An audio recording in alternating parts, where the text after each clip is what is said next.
Well, hello, everybody, and welcome to Jim and Rob Overanalyze Movies, the live video podcast where my co host and I love to go beyond the review to get into the craft, the story, and the meaning of the movies we watch today. And today we are going to be looking at The Black Hole, a journey that begins where everything ends. Where are my notes? Where are my show notes? Oh my goodness. Well, there we are. Okay, here's the log line from IMDb. A research vessel finds a missing ship commanded by a mysterious scientist on the edge of a black hole. The very edge. It directed by Gary Nelson. Written by Gerry Day and Jeb Rosebrook, amongst many others, starring Maximilian Schell, Anthony Perkins, Robert Forster, Joseph Bottoms, Yvette Mimieux, and Ernest Borgnine. Also starring in a couple of voice roles, Roddy McDowall and Slim Pickens. I'm sure I'll mention it a number of times, but there is a great kind of making of documentary done by Good Bad Flicks, a great YouTube channel. There is a link in the description, just in case I don't mention it. Anyway, let's get back to, so for the social nutrition checklist, it's going to be pretty straightforward, folks. Yeah, we got another 25%er here. Would it have got the reframe stamp? No, this is made in the 70s. Is it union made? Yes, it is, which is noteworthy given it's a Disney film, big union busters and Nazi sympathizers. The Bechdel test, does it pass? No, it does not. Kind of hard too with one woman cast. And is it a class conscious film? No. Yeah. So with that out of the way, before we get into this, before I bring on my co-host, I did want to reach out to our American viewers. We understand, we saw what we all probably thought was going to happen, and that the United States Supreme Court did overturn Roe v. Wade. Americans, whether they identify themselves as women or transgender or two-spirited, no longer have the right to an abortion. And myself, I believe my co-host Jim feels the same way, but I certainly come from a world where what my sister needs, I need, and what my neighbor needs, I need. And so we do feel for you, and we're, however we can be, in solidarity with you. We'd love to know how. Of course, I did, and I will put the link again in the description, or maybe I'll put a pinned comment to it, for Canadians and others who can, let's say you're in an American state like New York, where women can still get an abortion legally and safely. That maybe you can pressure your elected officials to make sure that you're not cooperating with any state that wants to criminalize all behavior related to a woman getting an abortion. So, with that out of the way, that sounds terrible. With that said, let's get back to the show itself, and I want to welcome my co-host, the man with the most, Mr. Jim Chaboyko.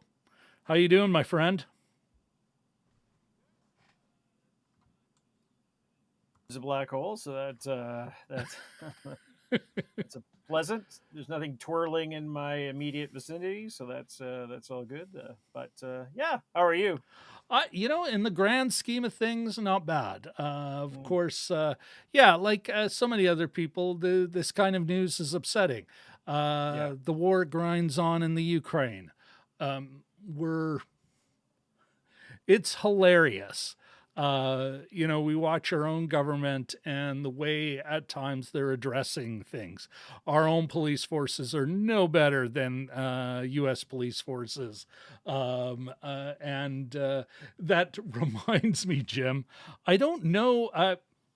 Have you watched Under the Banner of Heaven? It's on Disney Plus right now. Is that the one with Andrew Garfield? It is. Yeah. There's so much coming out these days. I mean, it's, I would argue it's propaganda. That said, it's exceptionally well done propaganda. It's actually based on a John Krakauer book. Oh, yes. And I've always been a fan of his, nonfiction writing. And, he's the guy who did Into Thin Air, about climbing that horrific year of a bunch of people died on trying to ascend or had ascended Mount Everest and never made it back. Of course, Into the Wild. Is that it? That young man who Emil Hirsch in the movie, Emil Hirsch plays him. That young man who buggers off into the wild and a miserable, lonely death. His writing has always been so good. Anyway, I started watching it, Jim, and wow. I strongly, again, I'm not a true crime guy either. Not a true crime guy. Not a big fan of I don't know if you'd call this cop procedural, because it's a lot about this police. It is inspired by a true story. Based on a murder, a double murder in the United States within the Mormon community in Utah, and Andrew Garfield. There's a real pleasure, Jim, about watching a talented performer with the right material, the right filmmakers. Just it's a pleasure.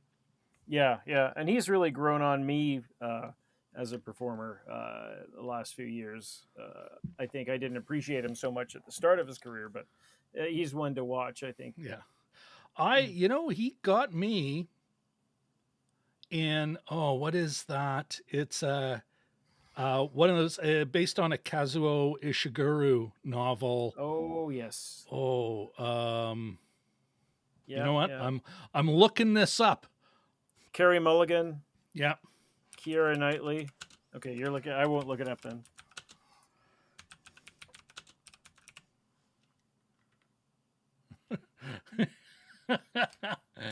There we go. I'll do a dance or something while you're Never Let Me Go. Yes, that's right too. Damn, he was good in that. And that's where you're like, oh, it's not just the latest teen-oriented heartthrob. As you get older, you become quite used to writing people off that way. Yeah. No, very good. Yeah, I'll have to keep an eye on it. Yeah, you know what, Jim? It is on Disney Plus. I give it a recommend. Well, let's see if there's anyone in the chat. There is no one in the chat right now. What? Wait, They've all been taken by the black hole. Well, that could very well be, Jim. You know what? These things do happen. But I say, oh wait, there's one person. Oh wait, it's you. Yes. All right. Well, with that done, let's start talking about the movie the movie we are talking about. Sure.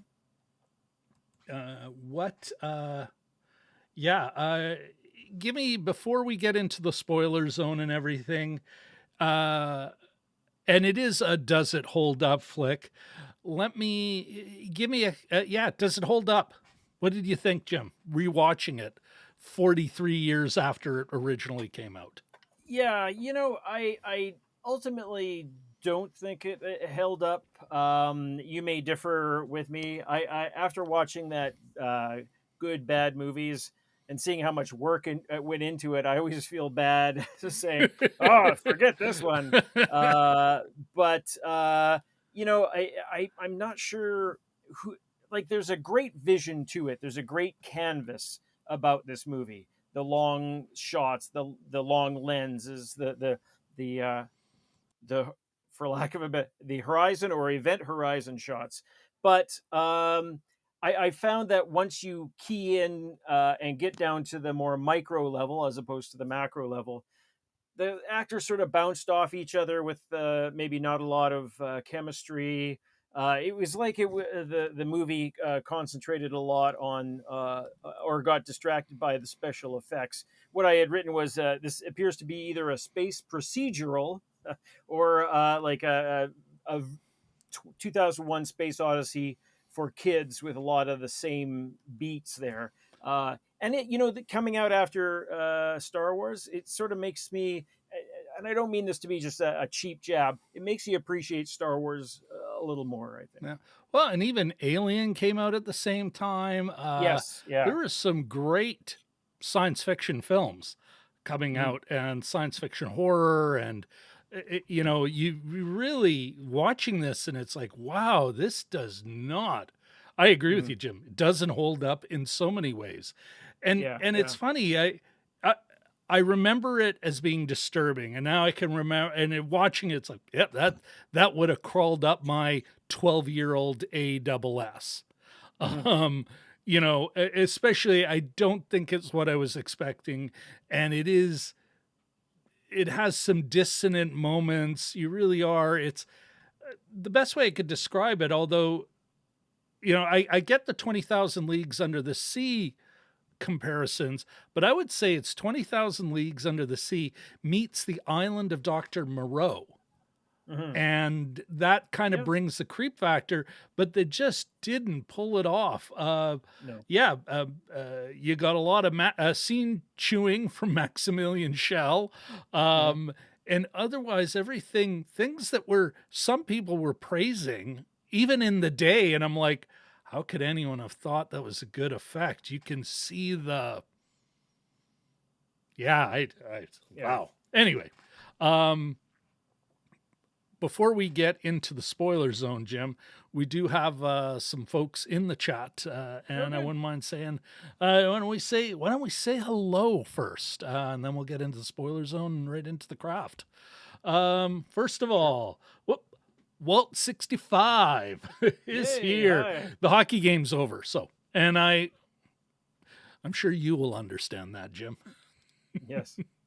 We are in Canada after all. It is what we do. I'm sporting my Manitoba Grand Beach kind of hoodie t-shirt thing. So, Oh, yeah. Yep. and who else? Oh, Richard L. And I'm sure that means Katie Fowler is lurking. Richard L. is here as well. They Hi, escaped guys. the black hole to join the chat. Ooh, good one, Richard L. Uh, oh, Richard L. mentions also the era of Close Encounters. Mhm. Walt Yes. Yeah. 65, Outland, Outland. Yeah. That's a good one. The I'm in space. all the young director had done was Freaky Friday. He didn't look that I don't think he was that young. I think he'd been around a while. But yeah, you're right. He had done Freaky Friday. Mhm. I, and maybe that's a perfect kind of jumping off point, Jim. Let's get into it. We are officially now, folks, in the spoiler zone and craft. And I did everything. Like, I kind of get that this probably should be seen in its context as Disney trying to do something different, and they achieved that in spades over the 80s. Like, this was like their first attempt, but everything, even notwithstanding its darker tone, which you see in the set design, the production design, it still had this Disney stamp. And I wanted to know what you thought of the performances and even the casting. Yeah. Oh, yeah. I for the first time in a long time, and it wasn't so much.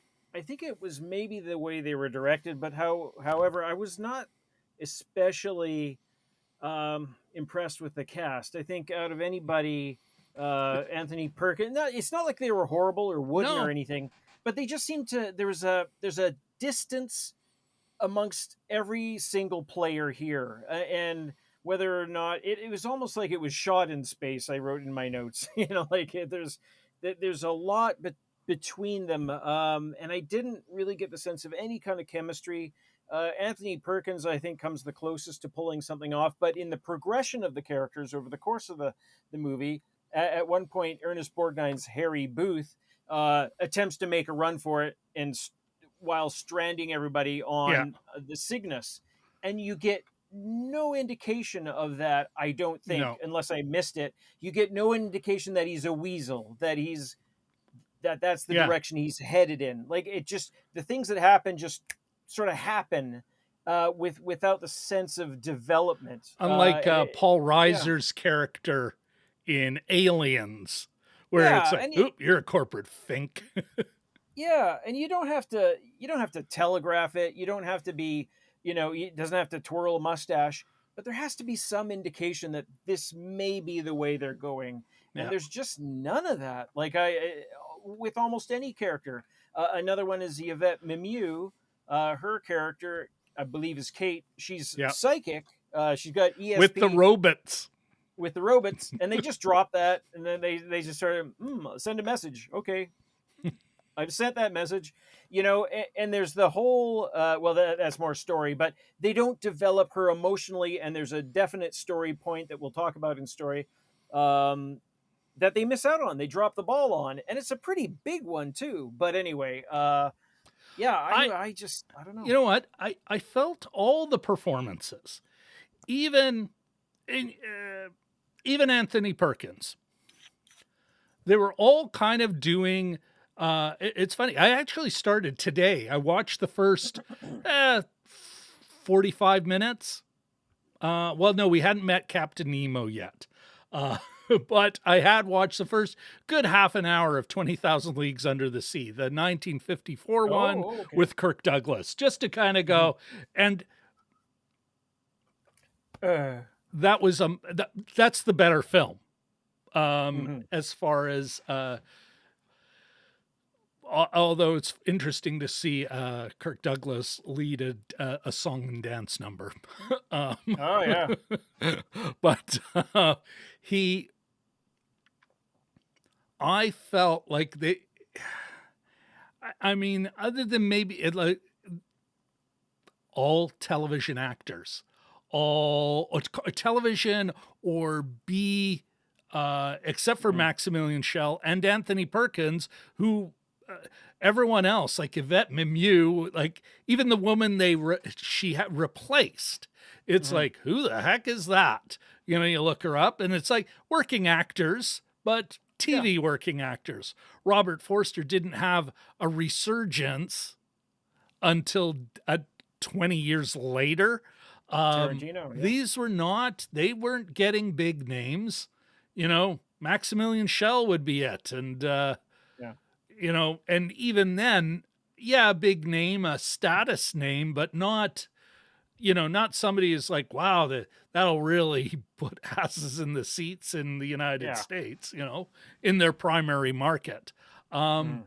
yeah, everything about this, I think notwithstanding Miller, the studio exec who really kind of kept pushing this thing, I don't think anyone involved could quite break out of well, no, I work for Disney. This is the kind of movie we make. This is how we make it. This is our look. This Mhm. is it. Like it felt very contract players for this, contract players for this, contract players for this. Mhm. In all stages, the look, everything. Like every now and then, there's some great matte backdrops that give a great, almost a metropolis Yeah. kind of feel. Like you can tell these people are trying to push themselves, but they can't quite break out. Yeah. And because they are part of the Disney corporate machine, when for 10 years now, LA had been making movies differently. Like they Yeah. really had. You know, even studio pictures weren't studio pictures. Studios financed movies, promised Mhm. distribution. But, you know, you had producers and directors who put together their own teams. And that wasn't this movie. And you can tell, you know, in the look and the and even I think somebody had said, and here we see it in the craft, the aesthetic Mhm. is too much in the middle ground. Yeah. Scared the preteen. I was 12 years old when I saw this. Got under my skin, but I can't say it was, wow, this was a great movie. So it's a Mhm. little too spooky for the kids, but it's, Yeah. I could imagine, and you could see it in the reviews. The adults were like, Yeah. yeah, yeah, and now let's go see Alien again. Yeah. You Yeah. know? Exactly. Exactly. So, All right, let's make this movie. We'll get that guy from Marty, and we'll quote Cicero, and do a lot of sort of procedural stuff at the start about their coordinates. We'll do that for 20 minutes. No, we'll start with 2.5 minutes of music and a black screen. That'll bring them to the theaters, and then we'll throw some toys in. yeah, gotta make sure there's toys and Yeah, Slim Pickens. I Slim mean, Pickens. I this might Like be the I. first time Uh I am going to disagree with a casting choice. oh. Oh. Um, Slim Pickens, the way he played it, the way they had him do that voiceover, um, it's like, yeah, no, no, like, it's just so obvious they are. Star Wars had robots. Yeah. We Yeah. need robots. Slim, Mhm. you're going to be the comedy. And well, you're both going to be comedy. Roddy, you're going to be comedy, but this is the kind of comedy you're going to be. Kind of an asshole. He'll be the Slim, snobby English you're going to be one. the slack jawed yokel. Yeah. Bob. Yeah. Like, yeah, just there. And again, they spent a ton of money on this, like 20 20 million. million bucks.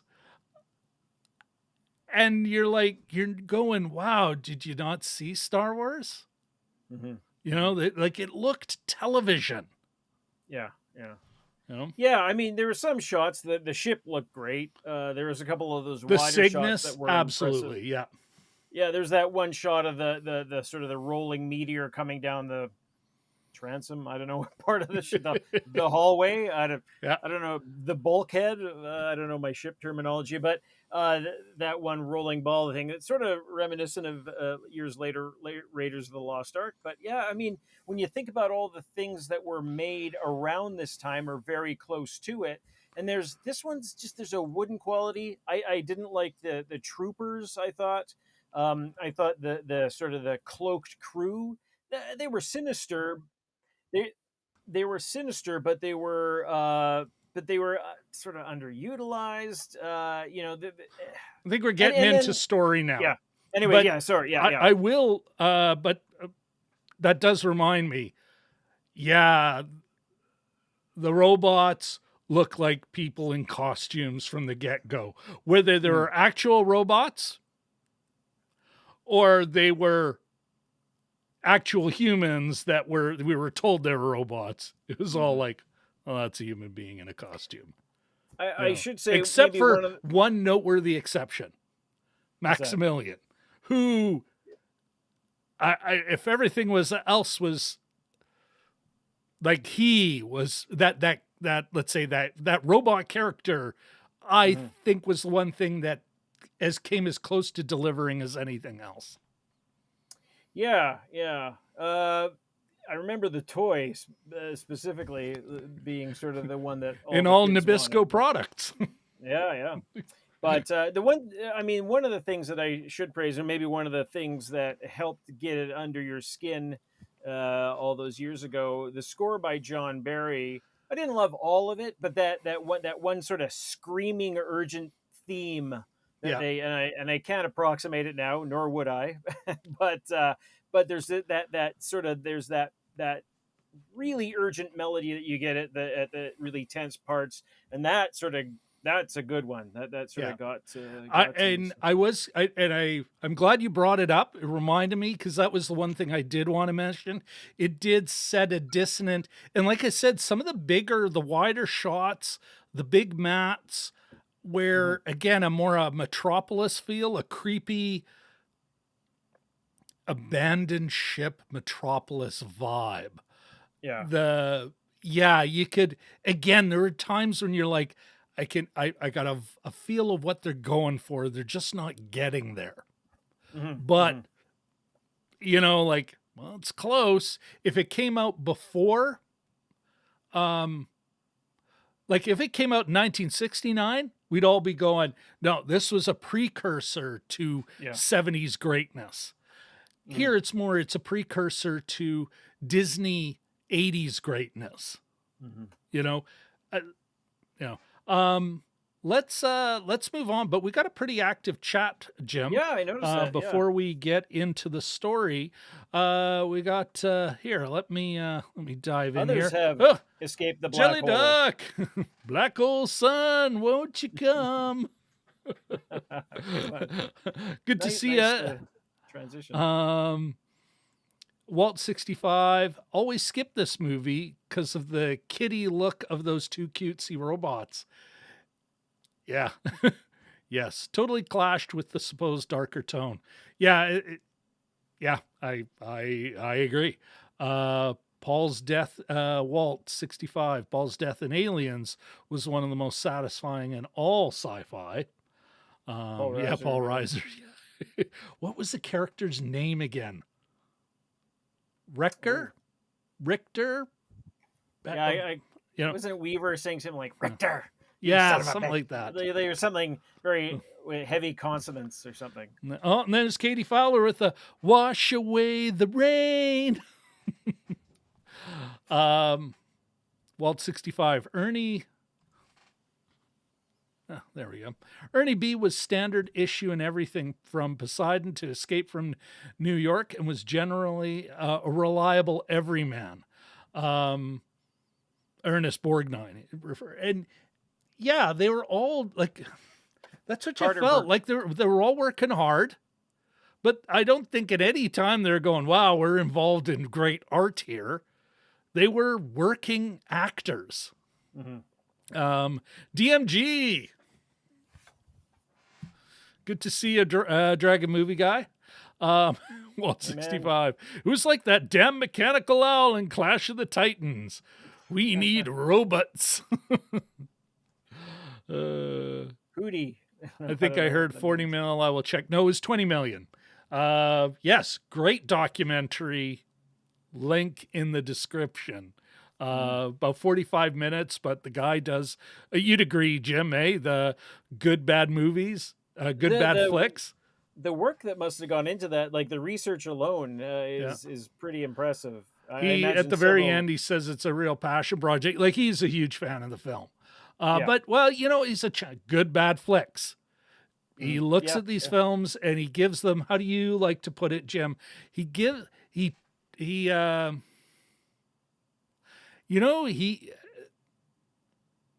works hard.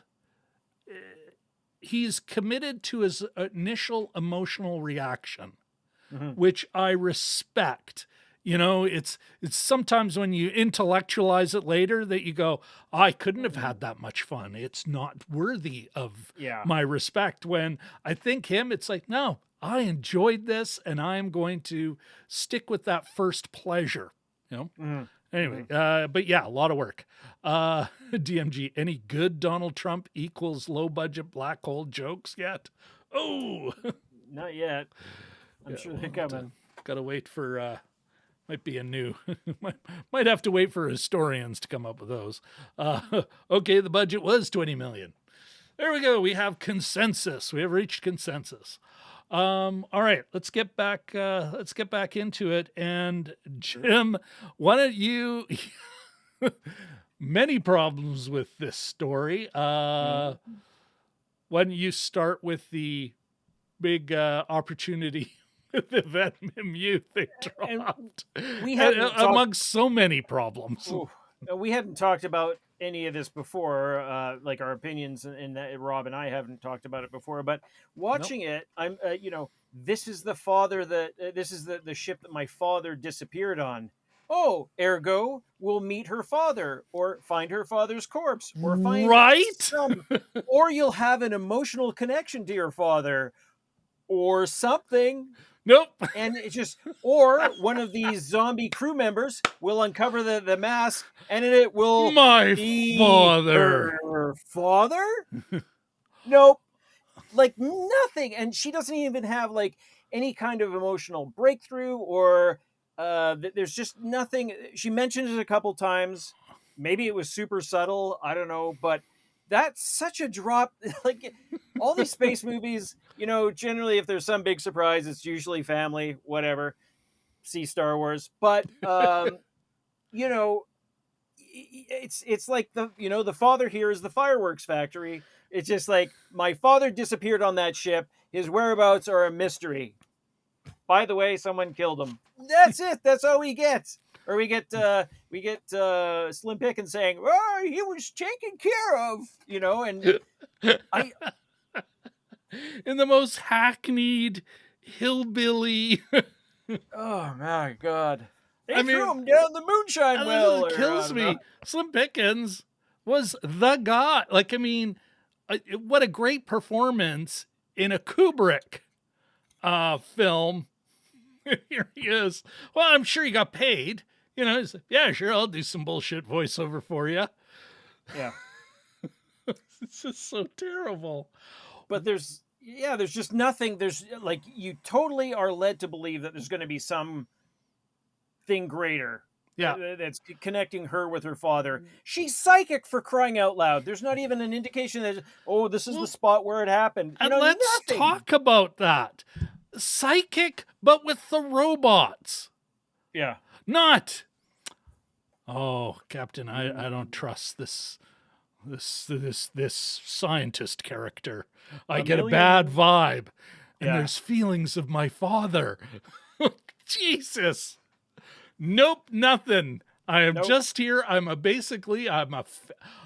one with the built-in chip to talk to the robot. And how the fuck the robots communicating via Yeah. ESP? Who knows? Space magic.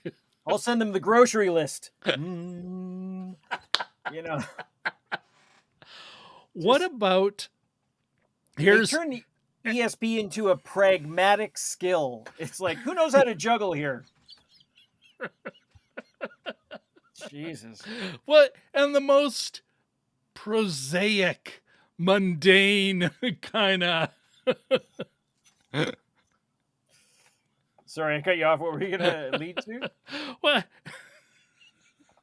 I even when he's outside and it's like he's one of us. He is one of us. What? No, he's a robot. He's a trash compactor. It's like, no, that's the better answer, the more dramatically interesting answer, as the callow youth is going to go out and save the robot, is Robert Forster said, no, that's why we send the robot out there. Yeah. Then all of a yeah. sudden he's the cold, unfeeling, you are like the robots here. Why don't you become one or whatever? Yeah, And yeah. yeah, no, yeah, a film that, anyway, I wanted to talk about now this is a thing I do remember from when I saw it as a kid. It's only that I learned 4 decades later.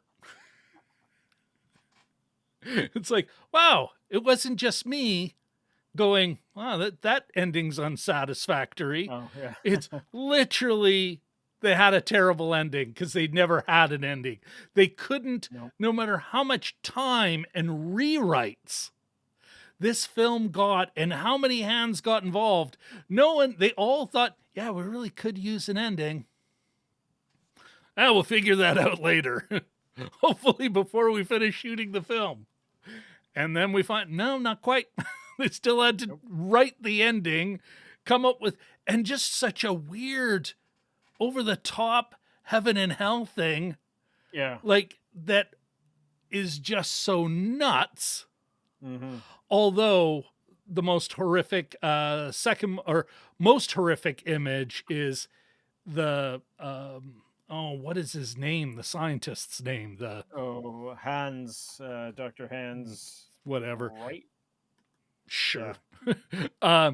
His being inside Maximilian, that was like an honest to God, that's effed up, and in a good way. Too bad we weren't really working towards that. We had one sort of weird "save me from Maximilian." It's like, what? Yeah. You mean the one who what? What are you talking about? Is Maximilian the bad guy actually pulling the strings? Now, if inside Maximilian we found her father, then we'd be like, now that's a movie. That's a good one.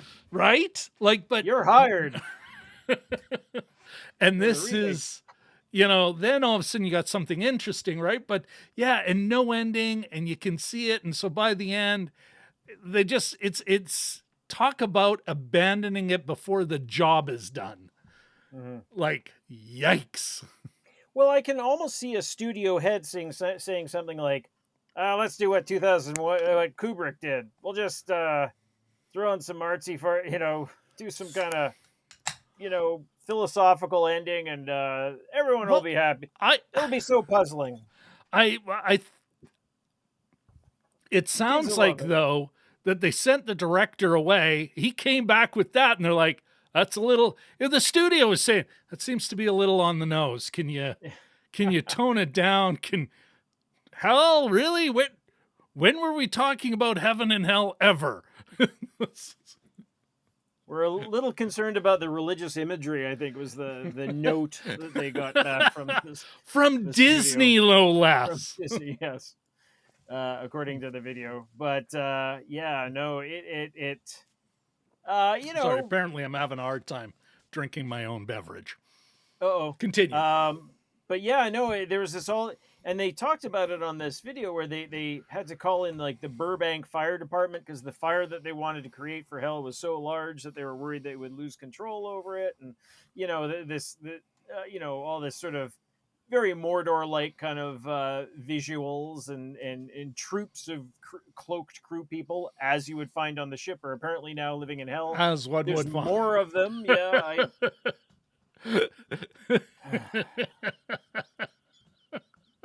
And yet there's moments where the one crew member with the limp, and they're like, that's not a robot, that's a human being limping around. Like there's little kind of bits here that you sort of think if somebody were to redo this, they probably wouldn't. There's something you could probably put together, something a little meatier, but well, and yeah. That is that's a weird thing. Even maybe not here in the story, but you know what? I want to put a pin on this. Sure. These are great kind of final thought stuff. But before we move forward, the other thing I did want to, you could see 20,000 Leagues Under the Sea. Get that, but he's not a pirate. It's not even that would be great. What if he was a space pirate? Now and then they go on these adventures, and sure.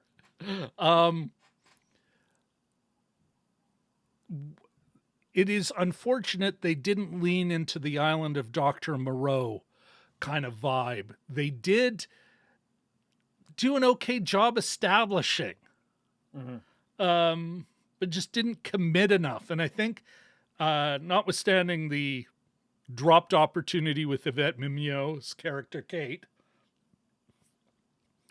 the why didn't they stumble across, like, even when he was creeping around all their crew quarters, that there wasn't a diary or something, like, give us something. Nope, it's going to be Slim Pickens' voice that will give us that backstory. What?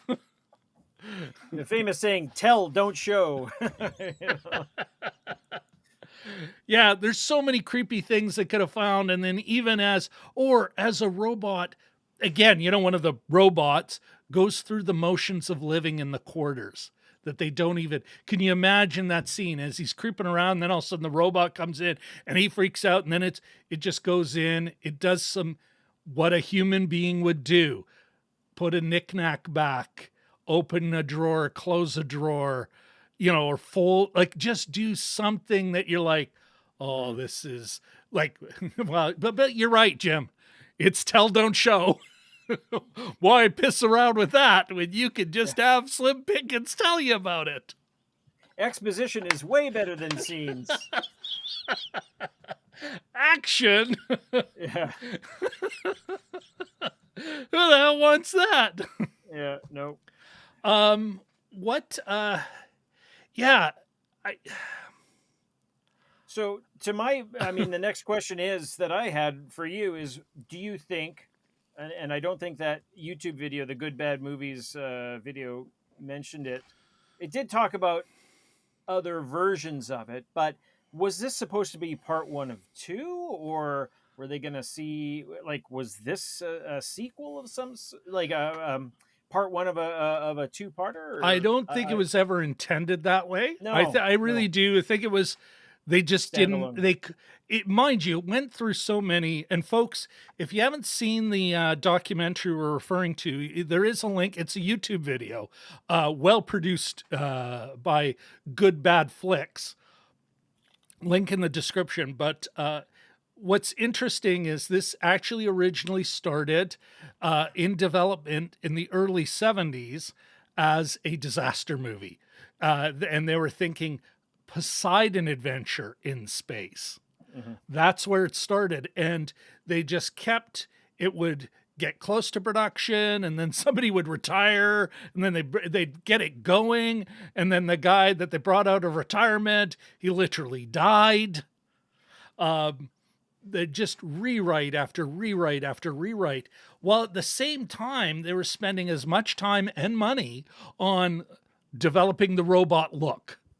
Mm-hmm. And going back and forth. Like, you can see some of this stuff where they were trying to get the production design down when they really didn't have the end can change, but I firmly believe in any story, you have to have a clear idea of the ending. And then if as you write towards it, all of a sudden you find, no, or course correcting, the ending is changing, fine.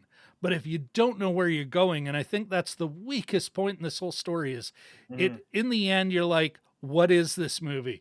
At times, it still seems like a disaster movie. And I'm like, where? It's a creepy, or potentially could have been a way creepier, haunted, the Marie Celeste in space.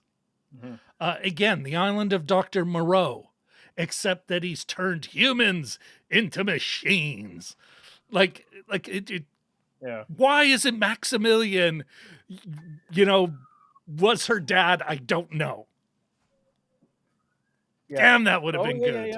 Yeah. Damn, really good one. That would have been good. Well. You have to think of what Jordan Peele would do with something like this, or somebody of that ilk, of that caliber. And I think it's worth mentioning that there was, in the first couple of years of the version of this film, the one that everyone was working on, there was no black hole. that was the titular black hole was Space not part Station of the one, Space Probe Space one, one. Yeah. Space Station Probe 1. Jeez. Yikes. Ugh. 500 titles apparently they went through. Yeah. Okay. First of all, I do think it is time to formally beg everyone for a like. Of course, if you haven't already, please subscribe. And the last but certainly not least, that's it, ringy-ding that bell.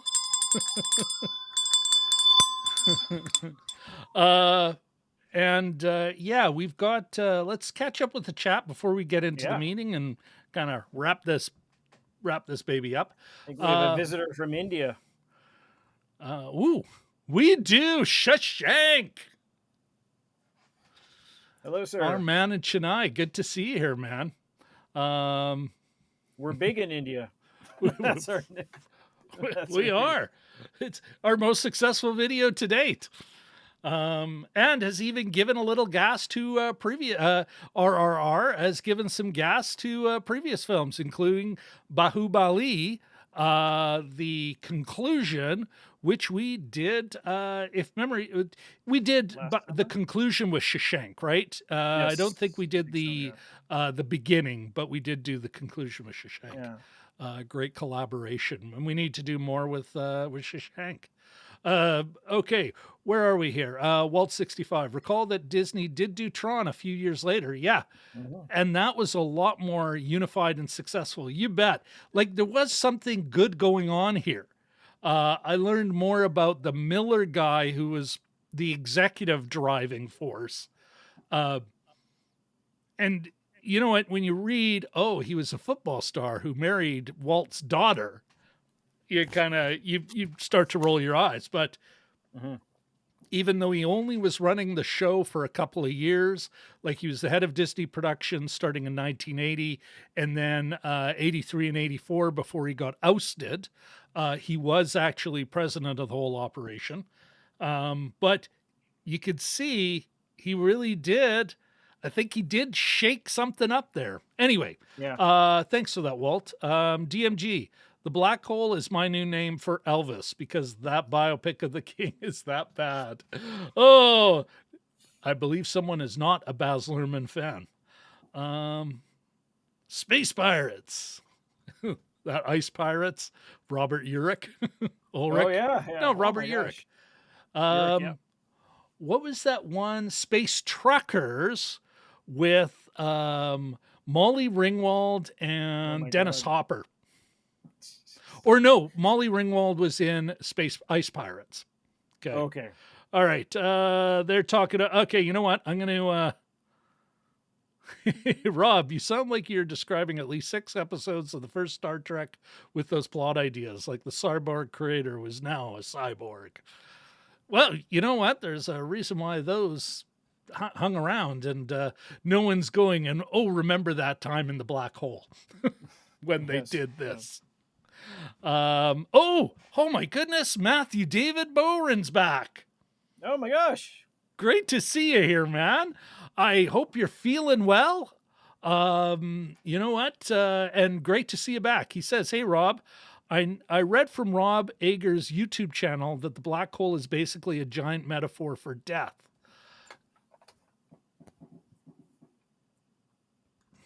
Or rebirth, maybe. Or we don't know. I think that's our cue to move on to the meaning, Jim. Oh, there we go. You know what? It's a great question. Yeah. And that's, I'm going to go back, Jim. This is what happens when you got such a weak story. It's, I don't know what, I don't care what they did in the final scene. There's nothing, they never led up to that. So that final sequence doesn't have any meaning. Like, it has overt, obvious meaning, like on the nose meaning, but that wasn't the movie didn't. That wasn't paying off this foundation. Like, what do you think this movie was about, if anything? You know, I was sort of toying with the idea, although he doesn't really, and again, I might have missed it, but the Maximilian Schell's Dr. Hans, I think it's Reinhardt. Is his Reinhardt. Reinhardt, that's it. Dr. Reinhardt, I would assume it'd be something about the arrogance of man and the pursuit of knowledge, maybe being something that's more dangerous than you'd think, or there are limitations to humanity, how far they push themselves, that sort of thing. But they didn't really talk about his motivations. He just did what he did. His ship was disabled, So a mutiny happened, and he basically took out, probably with the help of Maximilian, um, the robot, took out the crew. And that's, we're not told sort of why. Like, is he a loner? Does he like space? Was he gonna observe the black hole sitting there on the event horizon, if I'm using these terms correctly, for the next 40 years? They don't really say what. There's nothing really given about any of their motivations. I don't think. I think actually he is the most clearly defined as far as motivations go. You think so? Yeah. Yeah, I do. I think that is exactly it. They're ordered back home. Yeah. They're ordered back home. Of course, the crew wants to go back home. He's like, yeah, but I still have my own greatness. I think there is, like, if there is a theme to this film, an intended and shown, not very well, but shown theme, it's that the arrogance of the single-minded scientist for knowledge above all else. Yeah. Which could be, again, I think they pulled that ending out of their ass, but in better hands, or maybe not even better hands, like just better played out. You could have had a more capital R religious or small r religious ending that sort of had some, because he's the pursuit of knowledge. Yeah. He renders all those human beings, he sucks out their soul and reduces them to automatons. There's something really cool. Like, there's some great material there, but it's even the way he seduces Anthony Perkins' character with that greatness. And again, it's also for his own self-aggrandizement. Whereas the Anthony Perkins, he's being seduced by that idea of even just participating and knowing what's beyond. Anthony, here is an apple. This same apple I just bit out of. Actually, I've eaten most of it. You could have the core. Don't eat the seeds. Yeah, but I do. It's so poorly. This film is so poorly executed on so many levels that that's the most I think you could say this movie means. Robert Forster, like the other characters there, well, that's bad. He's a bad guy. Well, he is turning other human beings into zombies, including her dad, and she never sheds a tear over it. Nope. I'm unmoved. I mean, I don't have much connection to this ship other than my dad disappeared. The most emotion is being shown by Slim Pickens. Bob. Yeah. And apparently the black, the like all in black robot, the sharpshooter, who like is incredibly, like basically self-destructed because it was, it was mad, is another Star. Yeah, like it just, and it's like, this doesn't, what? Like another great opportunity. Maybe that could have been her dad. Like there's Captain just so Star. many opportunities, that we're, no, we're too busy arguing about how this flying robot should look for the kids. And what Nabisco will accept, what Nabisco will put in a box of Shreddies. I think, and the murderous Maximilian pencil holder that came along with it, I guess pencil sharpener. Yes. The ending, I think, and book shredder. I guess is supposed to be, or could be read as ironic, as the three of them and the robot make their way into the black hole, a new world, and led Buddy by an angel through a cathedral of light.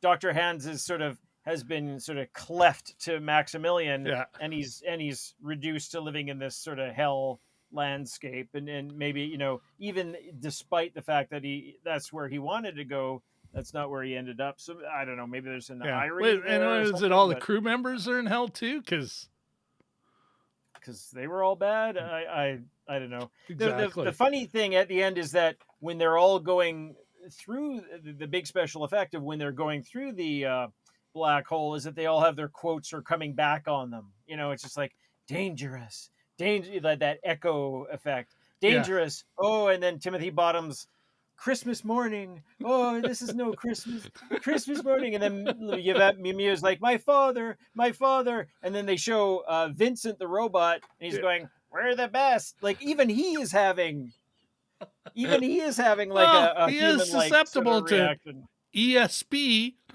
Oh yeah, I guess the so. robot. I'm sorry, I still can't get over that. All right, let's enough of this nonsense. First of all, why don't we take a minute? Let's take Sure. a minute, Jim. First of all, there's a lot. We got new people in the chat from the Brockup side. It's Cody Brockup. Oh my God. The Brockup side. Hey, bud. Yeah. Boy, Great to see you here. Where are we here? Real looks at death can be very disturbing for young teens. I recall being super freaked by Sean Connery's decomposition scene at the end of Zardoz. Spoiler alert. It did get under my skin, but they were making a movie for adults. They wanted a PG. Like they made a film for adults. It was not meant for kids. It just looks it because it's still Disney. But they got a PG rating. That's what they wanted. They were getting hate mail over it because people were crazy then. It's not just our own time that has a lock on wackadoos. All right. Where else are we here? Matt continues on. He elaborates a bit more in his thought about black holes and death. As in a black hole and something we can inevitably encounter, even in ideas about black holes converging in the far future. Well, and it does. Its tagline is an adventure that starts at the beginning of where everything ends, So I kind of get what you're saying there, Matt. And he goes on about, ideas of gravitation. This movie, Matt, does not, I'm not rejecting what you're saying out of hand. I am saying that this movie never thought of any of that. That was never, ever, we're nowhere near. They were like, "Ooh, black holes sound scary because they'll chew everything up. What a great start for a disaster movie." And then later on, it's like, well, maybe we'll make it about this crazy captain who wants to see beyond because they, read something where it could be a bridge to another galaxy. Yeah. But it was not getting that deep. Your commentary is way more fitting to Interstellar. Interstellar deserves your analysis, Matt. This film is not worthy of you. Okay, where are we here? The Brockup, Cody. C's title of stream. I don't know. Does it? We did answer that question, Cody, and we'll answer it for you again. No, it does not. This film does not hold up. Would you agree, Jim? I believe that's what you said. But, no, does not hold up. I mean, like anything, it's a historical document. If you're into any of the stars, or just to see the gentleman in the Good Bad Movies video, sort of like he associates it with Disney's current, sort of darker movies. He said this was sort of step one of what, which there's a line that goes from that through Something Wicked This Way Comes and sort of all the way to the Avengers movies today. That's a little bit long lens. I don't know if I can comment on that directly, but it's a historical document. Watch it if you're curious, but it does not hold up. Maybe have a few drinks while you watch it. Watch it. I mean, there are still some interesting things going on in it and what could have been. Matthew, Matthew makes this comment. Oddly enough, the idea of going through a black hole or a big crunch into a new universe is an old sci-fi idea from the book Tau Zero by Paul Anderson back in 1970. Thanks for that. I'm going to have to look that up. Okay, let's... Jim, actually, why am I even putting that up? why don't you tell us about what we're looking at next week? Oh, yes. We are going to look at the Scandinavian movie Riders of Justice, featuring Mads Mikkelsen with a different hair pattern than he had in Another Round. But yeah, there's Way more slightly guns and a lot different, less drinking. slightly different tone from his gentle suburban Copenhagen teacher. But yeah, Riders of Justice. So that's what we're going to be looking at next week. All right. Should be available on most streamers. Crave I up here, believe or we've something. got it on here in Canada. It's on Crave. Crave, yes, okay. Yeah, I believe. Which is our sort of HBO, sort of not. Yeah. But, yeah. Very confusing. We can make it even less clear than that. The Beaverton did a great job. Google it.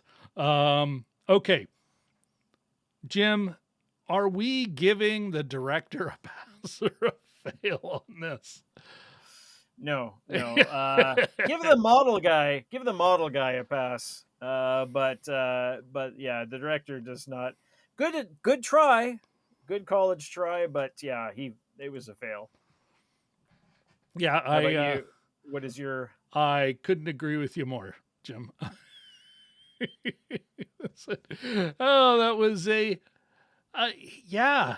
Like I am surprised how poorly this holds up.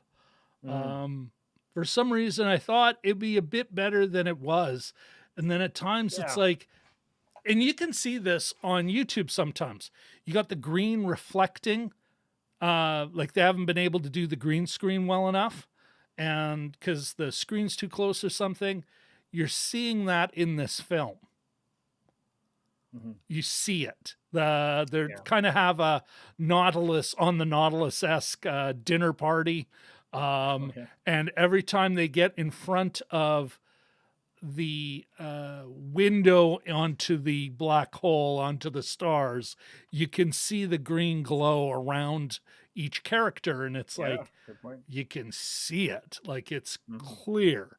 And whereas you compare that again, like 7 years before Star Wars, wow, we would be talking about this film differently. But a few years after, no.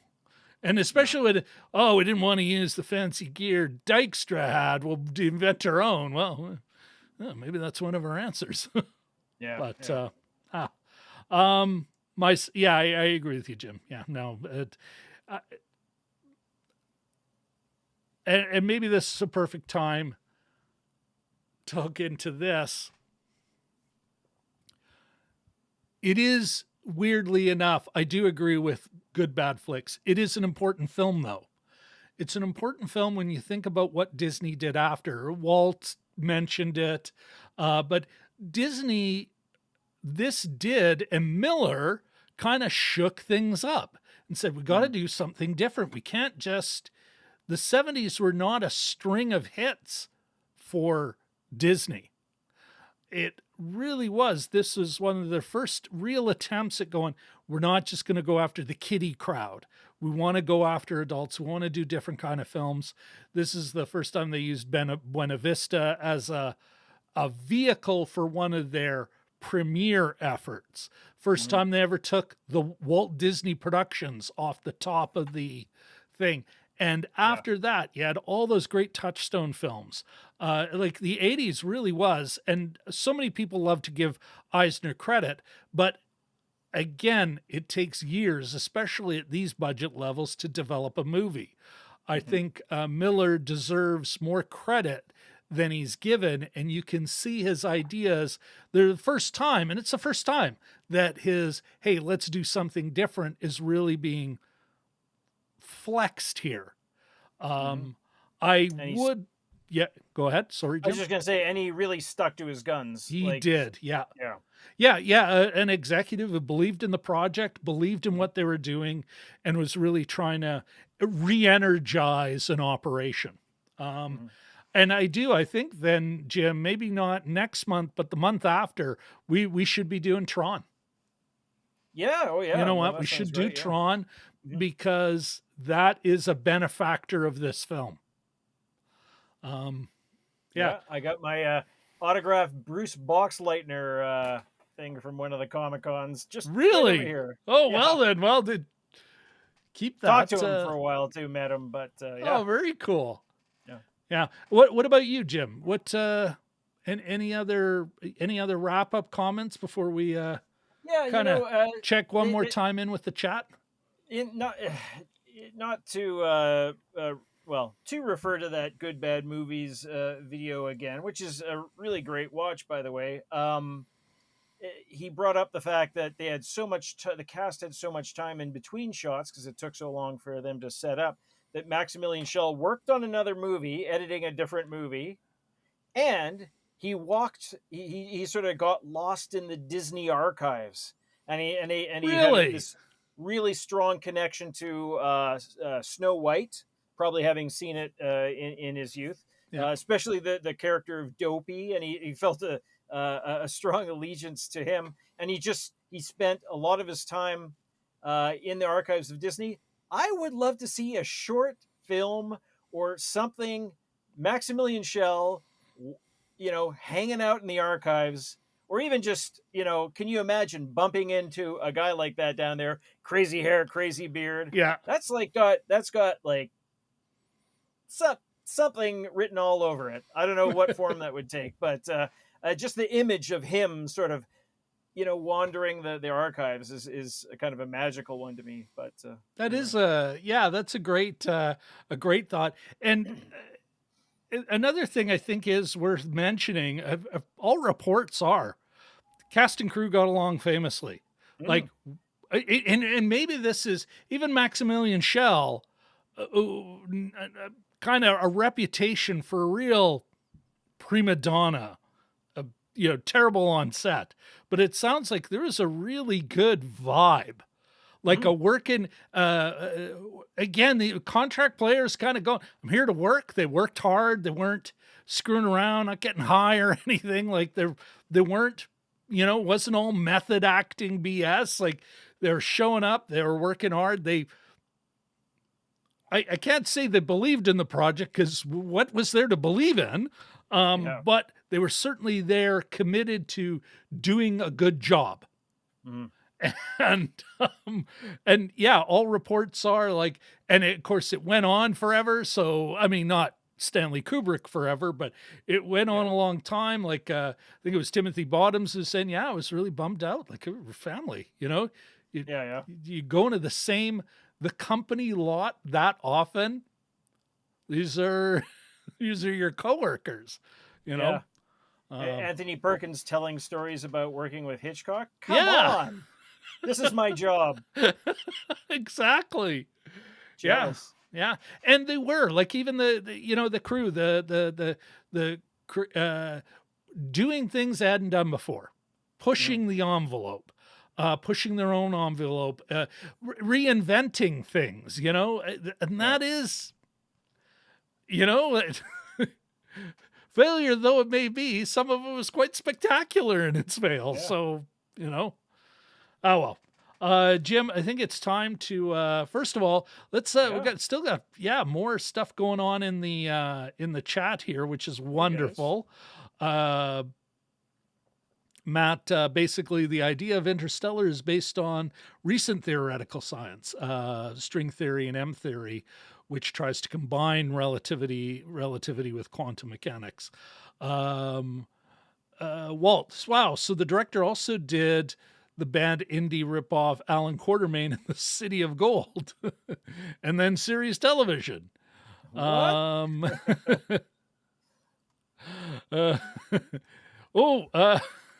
Somebody wants to join us for Tron, apparently. Oh, who would that be? We should explain to Cody that it's the old Tron, Okay, more back and forth about Indy versus Alan Quartermain. I'll let you guys enjoy that conversation. The Disney Kids thing was super lucrative. My research on Guns of Navarone showed that earned $30 million, third in 1961. 101 Dalmatians was first with $100 million. Oh. Yeah. Well, yeah, in the 60s. Like, I mean, Mhm. I'm more, again, the 70s of the Bronze era. They're running out of gas. Yeah. Yeah. Um, well, as usual, you know what? You get really high, and you're throwing darts. There's a good chance, there's not much room to go much higher, but there's a whole bunch of space below, right? Yeah. Matthew David Byron. Well, Britney Spears, Christina Aguilera, Justin Timberlake, and Ryan Gosling were all Musketeers in the 90s. Okay, then now they're really diving in there. Yeah. Never Choir Wolf 2, The Rocketeer. Anthony Perkins also played an Australian in the 1959 film On the Beach. There's Oh an my gosh. OG kind of Cold War, not satirical, but digging into that those same fears as Dr. Strangelove. Yeah, thanks for that. Matthew Folks is from Australia, in case you hadn't known. Yeah. So Anyway, folks, yeah, I think it's that time to say goodbye to everybody. Yeah, first of all, let's, you know what, it's not the antipode of Winnipeg, but close to the antipode, I believe. Let's first say goodbye. Thank you, and goodbye to Matthew. Thank you so much for coming. And then as we move west, north and west would be our man in Chennai. Nice. Shashank, great seeing you here too. And then continuing to move west to the Gulf. We need one of those Indiana Jones maps with the old-timey plane. We do. Of course, Jelly Duck 100 in Kuwait City. And then we finally move on to this continent. And Richard L. and Katie Fowler, right here in Winnipeg in Canada. And then our good friends on Pacific Daylight Time. First of all, DMG, Dragon Movie Guy, and Cody from the Brockup side. And last but certainly not least, Walt 65 on the left coast, right here in BC, in Vancouver, British Columbia, Canada. How did the game go? What time? It was 2-1 at one point. It might have been the last game. I'm not sure. I was too wrapped up in criticizing the black holes. And another thing. Now these guys are referring to League of Extraordinary Gentlemen, another film that there for me is actually an honest to God guilty pleasure. Pleasure might be too strong a word. A guilty amusement. It's an amusement. The Invisible Man.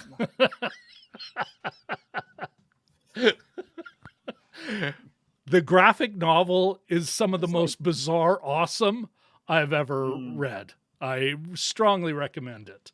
Like, that was the thing. 3 solid Sean Connery references, by the way, tonight. But, yeah. Well, sorry, we are the home of the best chat on the internet, Jim. Yeah. Our people are on. All right. You were saying about the graphic novel. I don't think I've read it. Oh, well, I don't know why you haven't. What's your problem, Jim? Sure. I will. It's great. It is great. I think it's the same guy did From Hell, which is amazing, and the movie didn't even touch it, the Jack and Ripper one.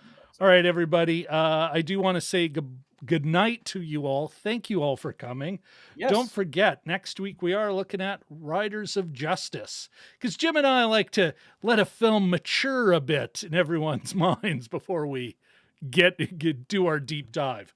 But it did come out this year, at least. Like, we're not going to 19. You know, we're not going to 2020 or something. Yeah, we will be here next week, 9:45 p.m. Central Daylight Time, coordinated Universal Time, -5, because we are in daylight savings. Yeah, everybody, thank you all very, very much. Let's make sure we're not missing any bon mots. talking about the entire League of Extraordinary Gentlemen graphic novel series. Yeah, I got like a set. It was all in one monster volume. Matt, that was fantastic and weird and risque and kind of just I thought it was awesome. It was when you watch a movie, you're kind of going, this is an amusement, but I bet you, it's based on something that was worthy of adaptation. Maybe there I'll actually get a good story out of it. So, all right. I think it's time to just sort of wave goodbye, everybody. We See you, do, folks. we love you all or something. Take care. Bye-bye.